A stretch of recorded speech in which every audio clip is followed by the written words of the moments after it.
Today, we're going to explore the concept of the political self, an aspect of our identity deeply rooted in culture, history, and our collective values as Filipinos. The slides of this lecture video are found in the description below. Intended learning objectives are 1. To develop a Filipino identity, values, traits, community, and institutional factors. 2. To establish a democratic culture. Let's begin by looking at history. The Philippines, as we know it today, only began to emerge in the 1980s, after centuries under colonial rule. From over 300 years of Spanish colonization to a brief but brutal Japanese occupation, our political identity has been heavily shaped by foreign powers. These colonizers left behind more than structures and systems. They left lasting impressions on our culture, language, and beliefs. So the question stands: have we truly developed a Filipino identity, or are we still living in the shadows of our colonial past? Being Filipino isn't just about where you were born or what you look like. Our identity goes deeper than race, ethnicity, or physical traits. According to the 1987 Philippine Constitution, you're a Filipino citizen if your father or mother is Filipino if you were born before January 17, 1973 to a Filipino mother and later chose Philippine citizenship, or if you've been naturalized under Philippine law. But beyond legal definitions, being Filipino means embracing a set of values, cultural expressions, and a shared history. What do Filipinos value? The term kapwa, or a shared inner self, lies at the core of Filipino values and psychology. A person who treats another as a kapwa has a shared sense of identity and consciousness with that other person. Both in the individual and community level, strong emphasis is placed on social acceptance and maintaining social harmony. As such, social approval and caring about what others will think, say, or do strongly influence social behavior. Positive Filipino traits or values first. Bayanihan, community spirit. Filipinos are known for their strong sense of community and willingness to help one another, especially during times of need. This trait is often seen in rural settings where neighbors come together to help move houses, rebuild after disasters, or support each other without expecting anything in return. Second, pakikipagkapwa-tao humaneness. Filipinos value deep interpersonal relationships and treat others with genuine respect and compassion. It reflects the belief that every person has worth and should be treated with dignity, leading to kindness even toward strangers. Third, respect for elders. Showing deference to older individuals is deeply rooted in Filipino culture, often expressed through gestures like pagmamano and the use of respectful language such as po and opo. This reinforces family hierarchy and nurtures discipline and courtesy. Fourth, hospitality. Filipinos are exceptionally welcoming to guests, offering food, shelter, and entertainment even when they have little. This warm reception is given not only to foreign visitors, but also to relatives and neighbors, making people feel at home. 5. Strong family ties. The family is the center of Filipino life.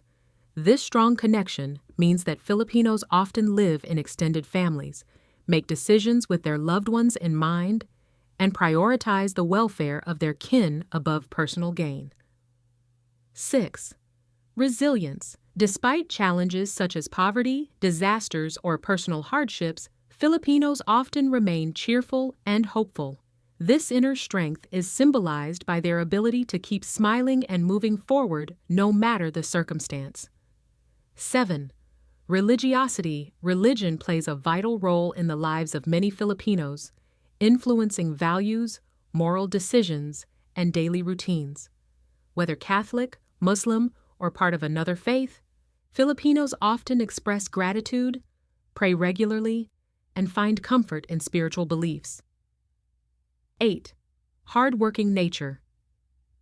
Filipinos are diligent workers, often going the extra mile to provide for their families. This trait is especially visible in overseas Filipino workers, OFWs, who sacrifice being away from loved ones to support them financially. Negative Filipino traits or values. 1.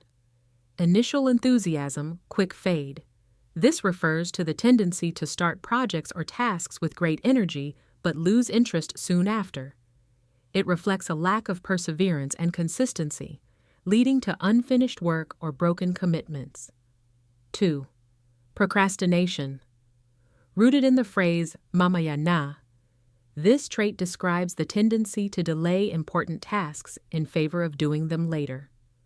While it may stem from optimism, it often leads to inefficiency, stress, and poor time management.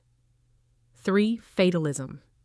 Often used in uncertain or risky situations, this phrase implies leaving outcomes to fate or divine will. While it can reflect faith and courage, it may also prevent people from taking proactive or responsible action. 4. Crab mentality. This trait reflects a desire to pull others down, especially when they are succeeding. Like crabs in a bucket dragging each other back, this behavior stems from jealousy or insecurity and undermines community success. Utang na loob, debt of gratitude. While gratitude is a virtue, utang na loob can become problematic when it results in blind loyalty or moral compromise. Some individuals feel obligated to repay favors even when it goes against what is right or ethical. 6. Shame or social inhibition. Shame or social inhibition makes individuals avoid actions that may cause embarrassment or shame. While it promotes humility, it can also lead to passivity, silence in the face of wrongdoing, or failure to speak up for oneself. 7. Colonial mentality. This refers to the belief that anything foreign, especially Western, is superior to local products, traditions, or people. It contributes to a lack of national pride and weakens the appreciation for Filipino identity and culture. 8. Conformity for the sake of harmony. Filipinos value group harmony and often avoid confrontation, even when it's necessary. This excessive need to go along to get along may suppress individual opinions and allow wrongdoings to persist. Filipino nationalism is deeply tied to our democracy and our sense of identity. You see it in our everyday expressions, in our proverbs, superstitions, myths, and legends. Take Salawikain, or Filipino proverbs, for example. They don't just offer advice. They reflect our values, our humor, and even our worldview. Or consider our superstitions, turning your plate when someone leaves in the middle of a meal, serving pancit during birthdays for long life, or blaming missing things on elves. These traditions may seem quirky, but they are powerful cultural markers. Our political self is also shaped by the stories we tell, legends like that of Maria Makiling, or Why the Pineapple Has Many Eyes. These myths preserve moral lessons, ideals, and reflections of our environment. And of course, we cannot forget our heroes, Jose Rizal, Andres Bonifacio, Lapu-Lapu, and many others who gave their lives for our freedom. They remind us that nationalism is not just about pride, it's about action, sacrifice, and the fight for justice. Across the Philippines stand monuments and shrines that capture our collective memory. The Rizal Monument in Luneta, the Bonifacio Monument, the Shrine of Valor in Bataan, and the Balangiga Encounter Monument, to name a few. These landmarks are not just tourist spots. They are symbols of who we are, what we've endured, and how we've triumphed. To develop a strong political self, we must understand our roots, recognize our shared values, and honor our national identity. Our political self isn't only about governance or laws. It's about how we carry our history, how we relate to others as Filipinos, and how we move forward together. So ask yourself, how do I express my Filipino identity? What values define me, not just as a person, but as part of a nation?